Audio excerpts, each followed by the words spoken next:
কোন ভাগ্যবান ভাগ্যবতী যদি প্রাণ বিয়োগ হয়ে যায়, চিত্তাত্মা গোবিন্দ নাশ বলেন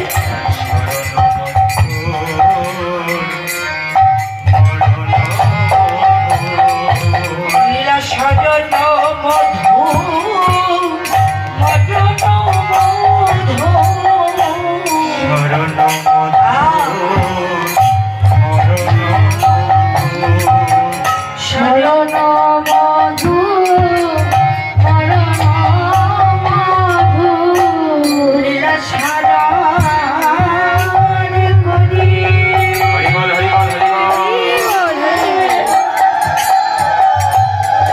মরিতে পারি সজন মধু মদন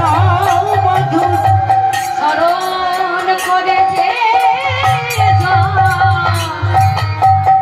মরিতে পারে মরণ মধু শরণ